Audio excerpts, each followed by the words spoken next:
It's my favorite time of the month, and you know what that is. It's time to read our Principles Book of the Month. This Principles Book of the Month is dedicated to African American History Month. As you know, the entire month of February, we celebrate the rich heritage as African Americans that we share. And today's book is Let the Children March, written by Monica Clark Robinson and illustrated by Frank Morrison.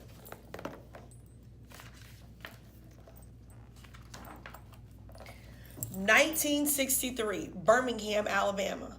I couldn't play on the same playground as the white kids. I couldn't go to their schools. I couldn't drink from their water fountains. There were so many things I couldn't do. One more warm spring night, my father went to church. We weren't there to have regular services. We were there to hear Dr. King speak. We were there to plan. He wanted to raise an army of peaceful protesters to fight for freedom, his brown eyes flashing fire and love.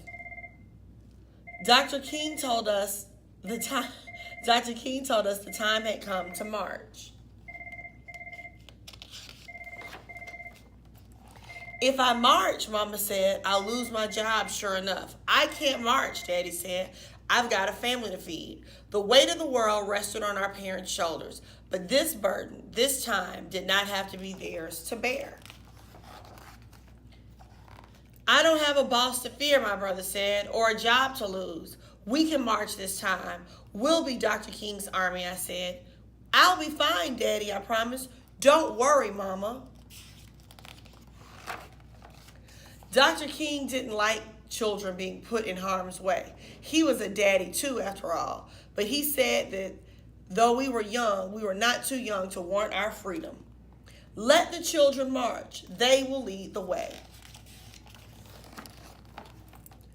On May 2nd, a sunny Thursday, boys and girls, brothers and sisters, cousins and friends, we all met at the church dressed in our best, feet ready. In a silence so loud that all I could hear was my racing heart, we began to walk. Hand in hand we marched, so frightened, yet certain of what was right for freedom. The path may be long and troubled, but I'm going to walk on. Would I be hurt? Would I be heard? Would it all be worth it in the end? I wanted to run from the angry faces in the crowd, run from danger and run from fear, singing the songs of freedom. 1,000 strong we came. Boys and girls, brothers and sisters, cousins and friends, on and on we marched, we marched, we marched. Hate dogged my heels all that day, its yellow canine teeth sharp, but courage walked by my side and kept me going. Disperse or you'll be jailed, the police shouted the first day. Disperse or we'll get you wet, the police shouted the second day. Disperse or we'll release the dogs, the police shouted on the third day. We did not disperse. We kept marching. We wouldn't stop until things started to change. Hundreds of us went to jail on the first day and even more on the second. My turn wasn't until the third day. After I was sprayed by water stronger than anything I had ever felt, rough hands pushed me forward and I fell on my knees in the police wagon. I was going to jail. Dr. King reassured parents, don't worry about your children, he said. They're going to be okay. Don't hold them back if they want to go to jail, for they are doing the job not only for themselves, but for all of America and all of mankind. That night, crowded into a cell small for even half the kids, we sang, we shall overcome. Ain't nobody gonna turn me around and freedom is coming. Our parents couldn't be there with us. We still sang, wrapped in the proud and loving arms of our ancestors.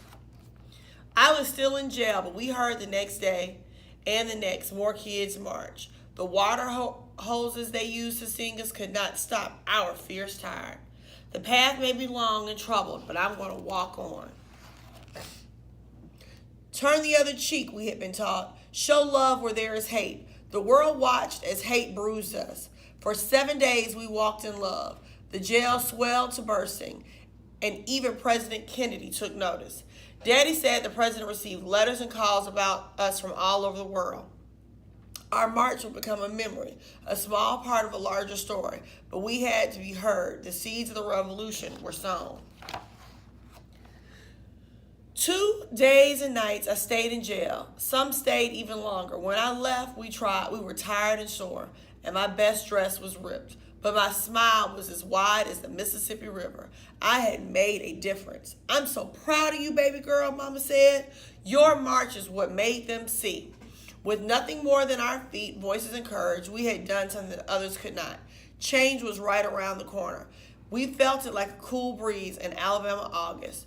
On May 10th, the great news rang out. Dr. King had reached an agreement with the white leaders of the city.